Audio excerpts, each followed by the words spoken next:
CHAPTER VIII. The Olive Green Frock-Coat. 12:15, in a restaurant near the Madeleine. The prince is at lunch. The two young men sit down at the next table. He bows to them and begins to speak to them, as to friends whom he has met by chance. "Are you going on the expedition, eh?" "Yes." "How many men altogether?" "6, I think. Each goes down by himself. We're to meet M. Weber at 1:45, near the House of Retreat." "Very well, I shall be there." "What?" "Am I not leading the expedition? And isn't it my business to find M. Lenormand, seeing that I have announced it publicly?" "Then you believe that M. Lenormand is not dead, governor?" "I'm sure of it." "Do you know anything?" "Yes, since yesterday I know for certain that Altenheim and his gang took M. Lenormand and Gourel to the bridge at Bougival and heaved them overboard. Gourel sank, but M. Lenormand managed to save himself. I shall furnish all the necessary proofs when the time comes." "But then if he's alive, why doesn't he show himself?" "Because he's not free." "Is what you said true, then? Is he in the cellars of the Villa des Glycines?" "I have every reason to think so." "But how do you know? What clue?" "That's my secret. I can tell you one thing: the revelation will be what shall I say? Sensational.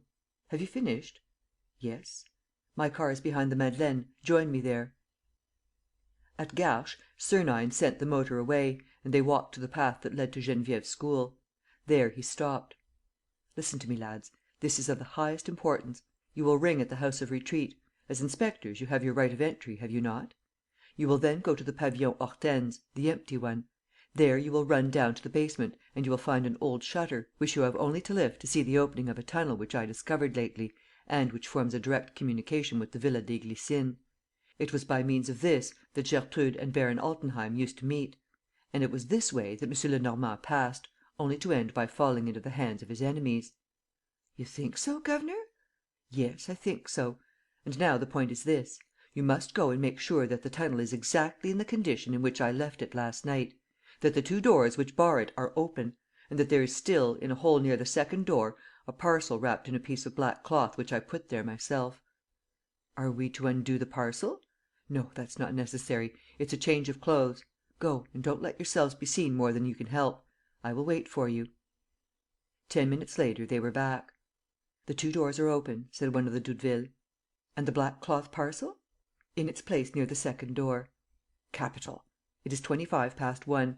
Weber will be arriving with his champions. They are to watch the villa. They will surround it as soon as Altenheim is inside. I have arranged with Weber that I shall ring the bell. The door will be opened and I shall have my foot inside the citadel.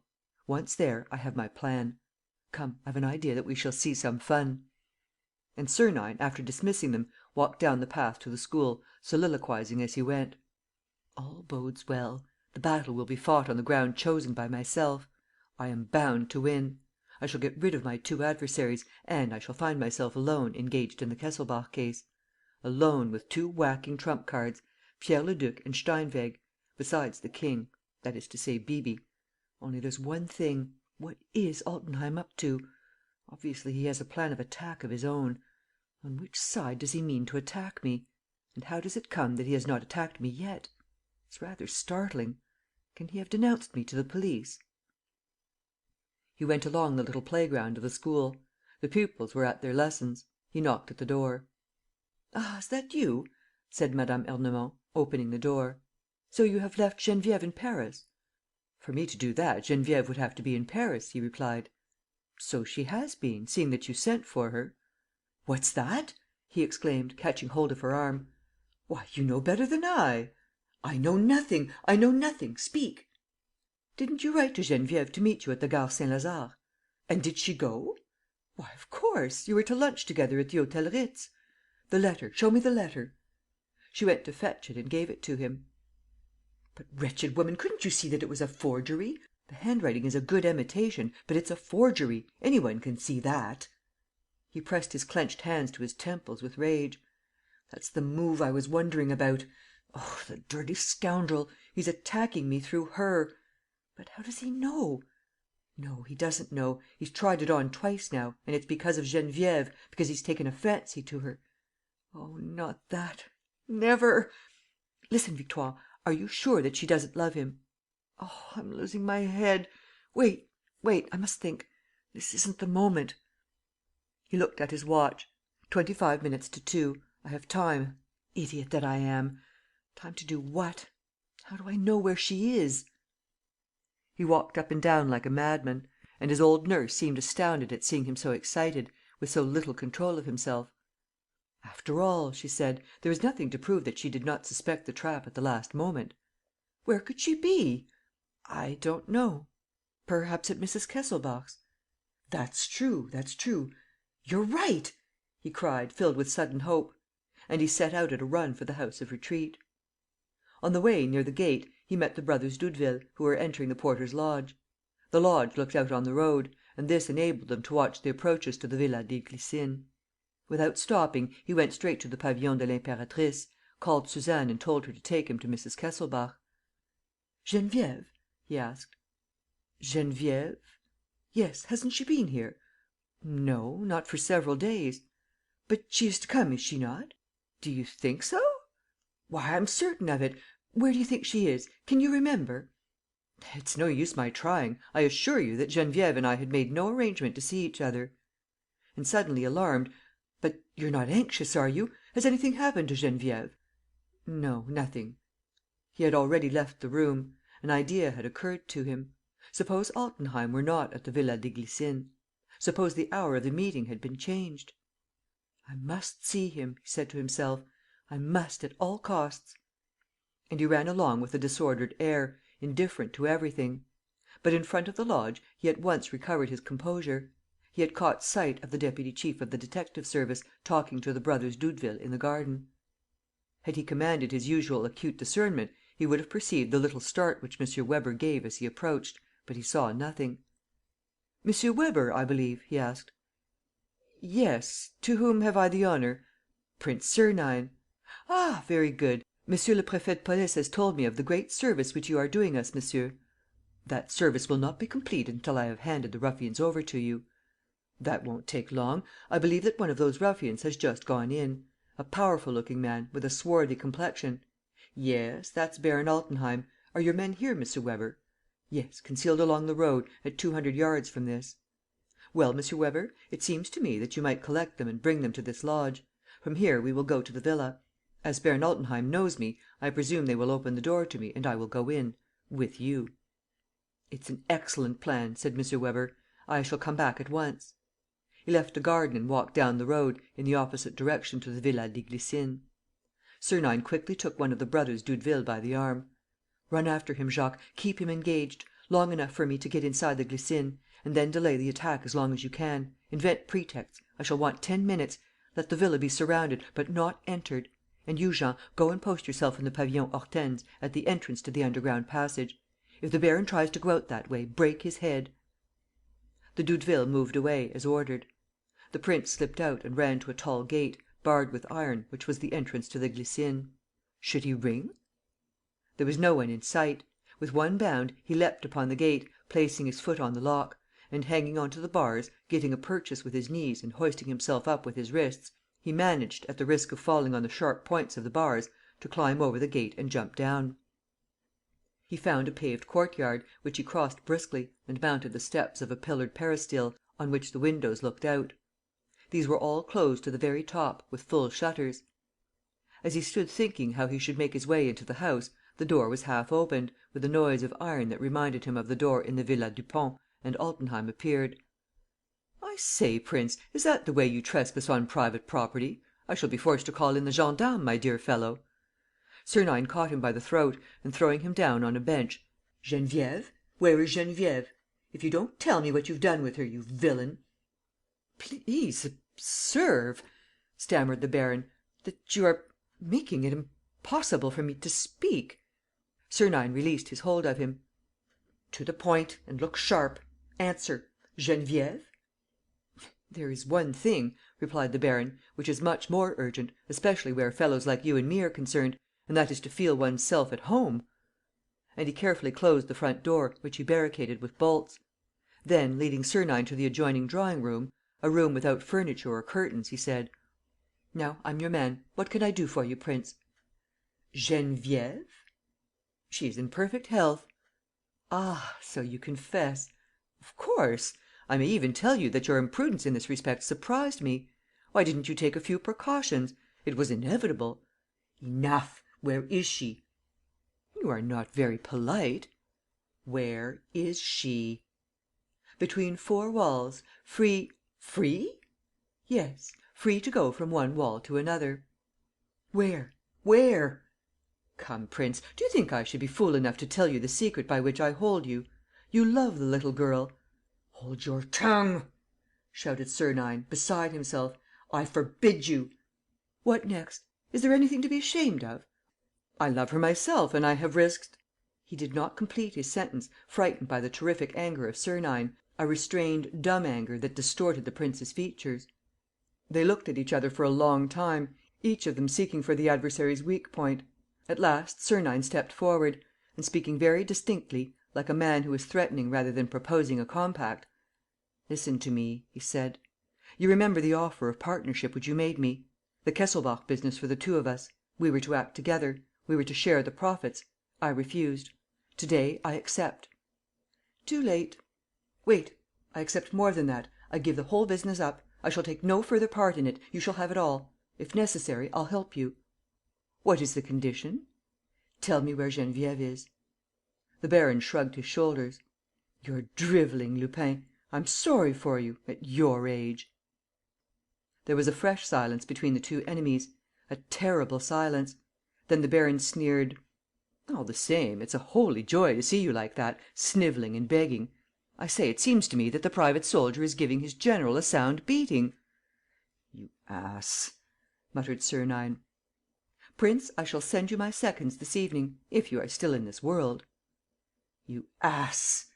repeated Sernine, with infinite contempt. "You would rather settle the matter here and now? As you please, prince. Your last hour has struck. You can commend your soul to God." "You smile. That's a mistake. I have one immense advantage over you: I kill. When it's necessary." "You ass!" said Sernine once more. He took out his watch: "It is 2 o'clock, baron. You have only a few minutes left. At 2:05, 10 past at the very latest, M. Weber and half a dozen sturdy men, without a scruple amongst them, will lay hands on you. Don't you smile either. The outlet on which you're reckoning is discovered. I know it. It is guarded. So you are thoroughly caught. It means the scaffold, old chap." Altenheim turned livid. He stammered: "You did this? You have had the infamy!" "The house is surrounded. The assault is at hand. Speak, and I will save you." "How?" "The men watching the outlet in the Pavillon Hortense belong to me. I have only to give you a word for them and you are saved. Speak." Altenheim reflected for a few seconds and seemed to hesitate. But suddenly, resolutely, declared: "This is all bluff. You would never have been simple enough to rush into the lion's mouth." "You're forgetting Geneviève. But for her, do you think I should be here? Speak." "No." "Very well. Let us wait," said Sernine. "A cigarette?" "Thank you." A few seconds passed. "Do you hear?" asked Sernine. "Yes, yes," said Altenheim, rising. Blows rang against the gate. Sernine observed: "Not even the usual summons. No preliminaries. Your mind is still made up?" "More so than ever." "You know that, with the tools they carry, they won't take long." "If they were inside this room, I should still refuse." The gate yielded. They heard it creak on its hinges. "To allow one's self to get nabbed," said Sernine, "is admissible. But to hold out one's own hands to the handcuffs is too silly. Come, don't be obstinate. Speak and bolt." "And you?" "I shall remain. What have I to be afraid of?" "Look." The baron pointed to a chink between the shutters. Sernine put his eye to it and jumped back with a start: "Oh, you scoundrel, so you have denounced me too! It's not 10 men that Weber's bringing, but 50 men, 100, 200. The baron laughed open heartedly: "And if there are so many of them, it's because they're after Lupin. That's obvious. Half a dozen would have been enough for me." "You informed the police?" "Yes." "What proof did you give?" "Your name: Paul Sernine, that is to say, Arsène Lupin." "And you found that out all by yourself, did you? A thing which nobody else thought of? Nonsense! It was the other one. Admit it." He looked out through the chink. Swarms of policemen were spreading round the villa, and the blows were now sounding on the door. He must, however, think of one of two things: either his escape, or else the execution of the plan which he had contrived. But to go away, even for a moment, meant leaving Altenheim; and who could guarantee that the baron had not another outlet at his disposal to escape by? This thought paralysed Sernine. The baron free! The baron at liberty to go back to Geneviève and torture her and make her subservient to his odious love! Thwarted in his designs, obliged to improvise a new plan on the very second, while subordinating everything to the danger which Geneviève was running, Sernine passed through a moment of cruel indecision. With his eyes fixed on the baron's eyes, he would have liked to tear his secret from him and to go away. And he no longer even tried to convince him, so useless did all words seem to him. And while pursuing his own thoughts, he asked himself what the baron's thoughts could be, what his weapons, what his hope of safety. The hall door, though strongly bolted, though sheeted with iron, was beginning to give way. The two men stood behind that door, motionless. The sound of voices, the sense of words, reached them. "You seem very sure of yourself," said Sernine. "I should think so!" cried the other, suddenly tripping him to the floor and running away. Sernine sprang up at once, dived through a little door under the staircase, through which Altenheim had disappeared, and ran down the stone steps to the basement. A passage led to a large, low, almost pitch-dark room, where he found the baron on his knees, lifting the flap of a trap-door. "Idiot!" shouted Sernine, flinging himself upon him. "You know that you will find my men at the end of this tunnel and that they have orders to kill you like a dog. Unless you have an outlet that joins on to this. Ah, there! Of course, I've guessed it! And you imagine ..." The fight was a desperate one. Altenheim, a real colossus, endowed with exceptional muscular force, had caught his adversary round the arms and body and was pressing him against his own chest, numbing his arms and trying to smother him. Of course, Sernine panted, with difficulty. "Of course, that's well thought out. As long as I can't use my arms to break some part of you, you will have the advantage. Only, can you?" He gave a shudder. The trap-door, which had closed again and on the flap of which they were bearing down with all their weight, the trap-door seemed to move beneath them. He felt the efforts that were being made to raise it, and the baron must have felt them too, for he desperately tried to shift the ground of the contest so that the trap-door might open. "It's the other one," thought Sernine, with the sort of unreasoning terror which that mysterious being caused him.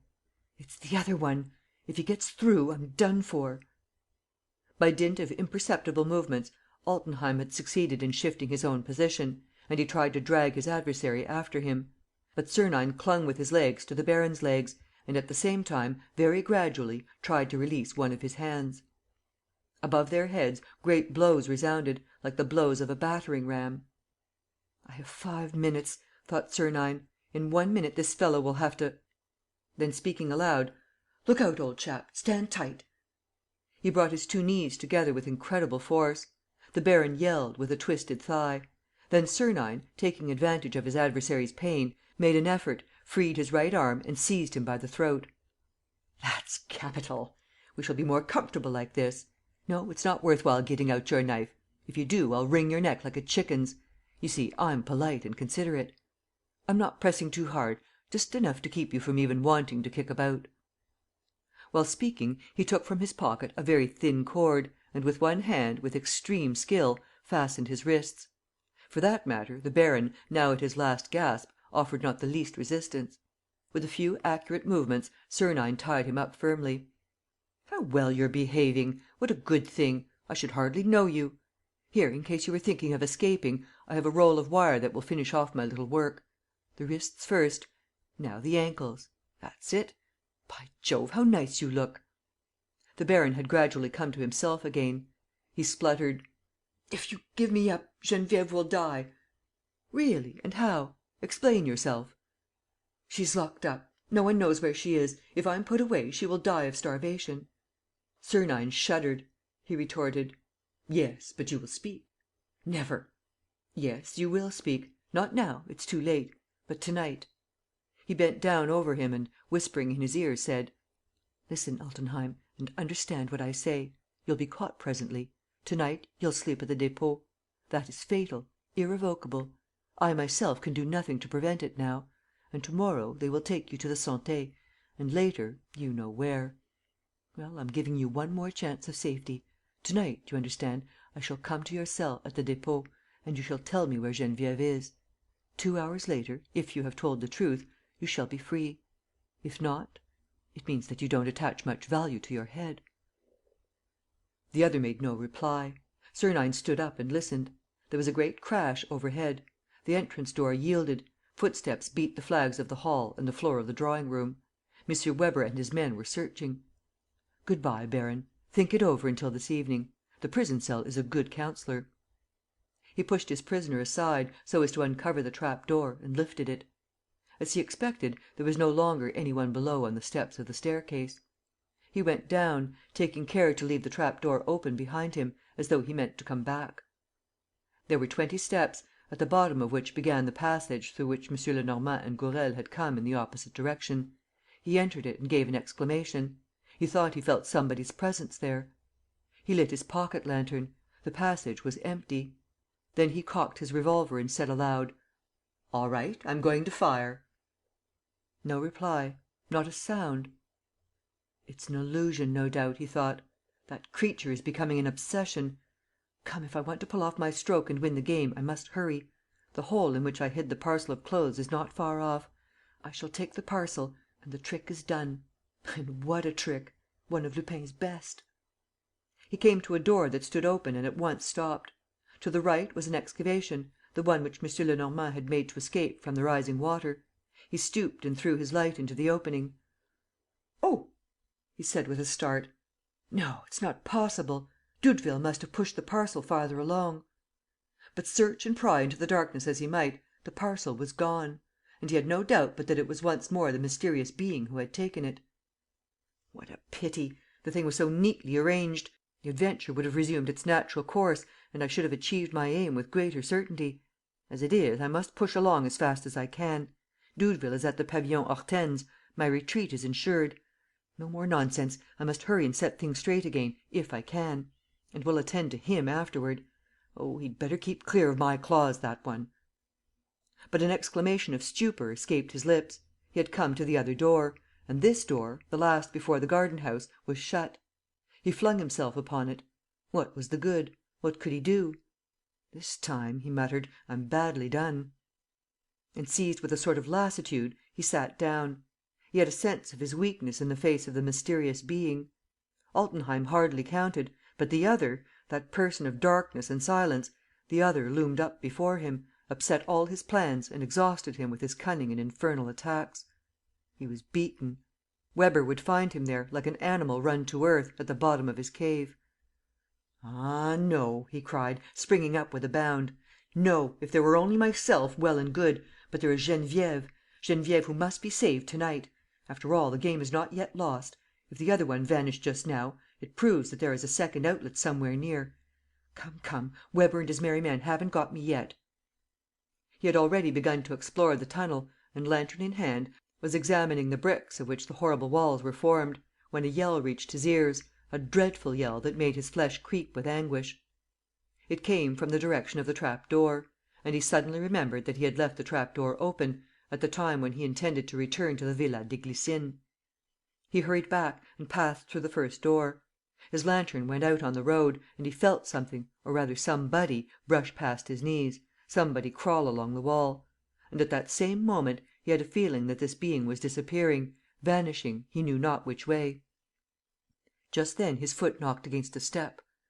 "This is the outlet," he thought, "the second outlet through which he passes." Overhead, the cry sounded again, less loud, followed by moans, by a hoarse gurgling. He ran up the stairs, came out in the basement room, and rushed to the baron. Altenheim lay dying, with the blood streaming from his throat. His bonds were cut, but the wire that fastened his wrists and ankles was intact.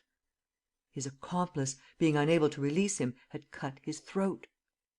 Sernine gazed upon the sight with horror. An icy perspiration covered his whole body. He thought of Geneviève, imprisoned, helpless, abandoned to the most awful of deaths, because the baron alone knew where she was hidden. He distinctly heard them come down the kitchen stairs. There was nothing between him and them save one door, that of the basement room in which he was. He bolted the door at the very moment when the aggressors were laying hold of the handle. The trap door was open beside him. It meant possible safety, because there remained the second outlet. "No," he said to himself, "Geneviève first. Afterward, if I have time, I will think of myself." He knelt down and put his hand on the baron's breast. The heart was still beating. He stooped lower still. "You can hear me, can't you?" The eyelids flickered feebly. The dying man was just breathing. Was there anything to be obtained from this faint semblance of life? The policemen were attacking the door, the last rampart. Sernine whispered: "I will save you. I have infallible remedies. One word only: Geneviève." It was as though this word of hope revived the man's strength. Altenheim tried to utter articulate sounds. "Answer," said Sernine, persisting. "Answer, and I will save you. Answer. It means your life to day, your liberty to morrow. Answer." The door shook under the blows that rained upon it. The baron gasped out unintelligible syllables. Leaning over him, affrighted, straining all his energy, all his will to the utmost, Sernine panted with anguish.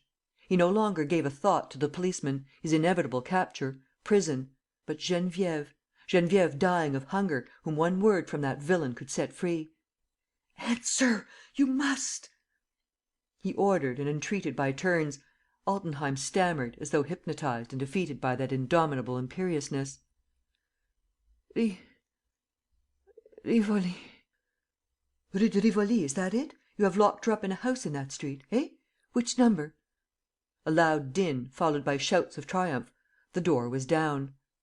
"Jump on him, lads!" cried M. Weber. "Seize him! Seize both of them!"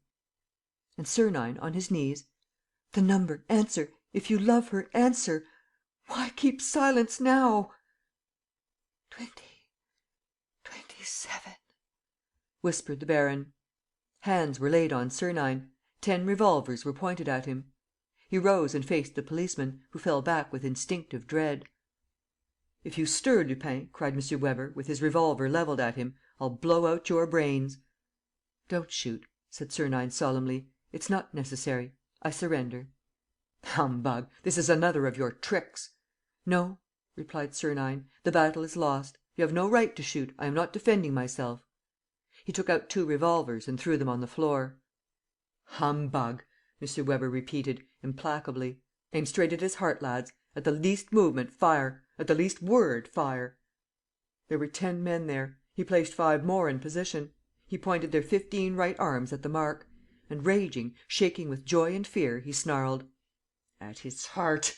At his head! And no pity! If he stirs, if he speaks, shoot him where he stands." Sernine smiled, impassively, with his hands in his pockets. Death was there, waiting for him, at 2 inches from his chest, at 2 inches from his temples. 15 fingers were curled round the triggers. chuckled M. Weber. "This is nice. This is very nice. And I think that this time we've scored. And it's a nasty lookout for you, Master Lupin." He made one of his men draw back the shutters of a large air-hole, which admitted a sudden burst of daylight, and he turned toward Altenheim. But, to his great amazement, the baron, whom he thought dead, opened his eyes, glazed, awful eyes, already filled with all the signs of the coming dissolution. He stared at M. Weber. Then he seemed to look for somebody and, catching sight of Sernine, had a convulsion of anger. He seemed to be waking from his torpor; and his suddenly reviving hatred restored a part of his strength. He raised himself on his 2 wrists and tried to speak. "You know him, eh?" asked M. Weber. "Yes." "It's Lupin, isn't it?" "Yes, Lupin." Sernine, still smiling, listened. "Heavens, how I'm amusing myself!" he declared. "Have you anything more to say?" asked M. Weber, who saw the baron's lips making desperate attempts to move. "Yes." "About M. Lenormand, perhaps?" "Yes." "Have you shut him up? Where? Answer." With all his heaving body, with all his tense glance, Altenheim pointed to a cupboard in the corner of the room. "There, he said. "Ah, we're burning!" chuckled Lupin. M. Weber opened the cupboard. On one of the shelves was a parcel wrapped in black cloth.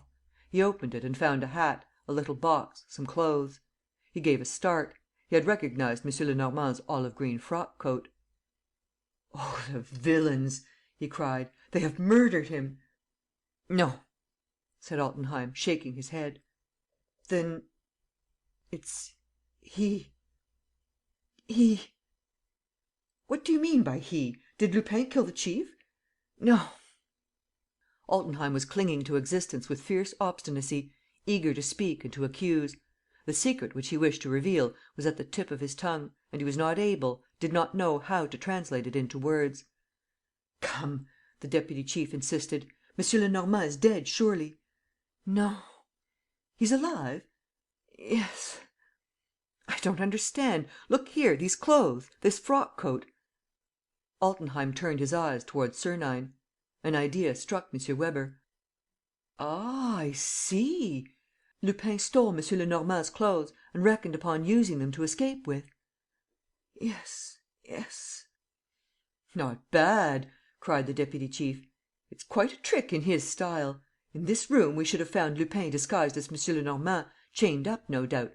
It would have meant his safety. Only he hadn't time. That's it, isn't it?" "Yes, yes." But by the appearance of the dying man's eyes, M. Weber felt that there was more and that the secret was not exactly that. What was it then?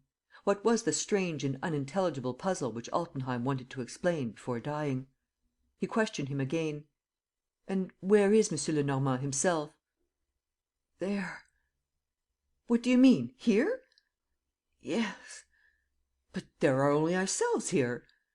"There's. Oh, speak!" "There's Sernine." "Sernine? Eh, what?" "Sernine. Lenormand." M. Weber gave a jump. A sudden light flashed across him. No, it's not possible," he muttered. "This is madness." He gave a side glance at his prisoner. Sernine seemed to be greatly diverted and to be watching the scene with the air of a playgoer who is thoroughly amused and very anxious to know how the piece is going to end. Altenheim, exhausted by his efforts, had fallen back at full length.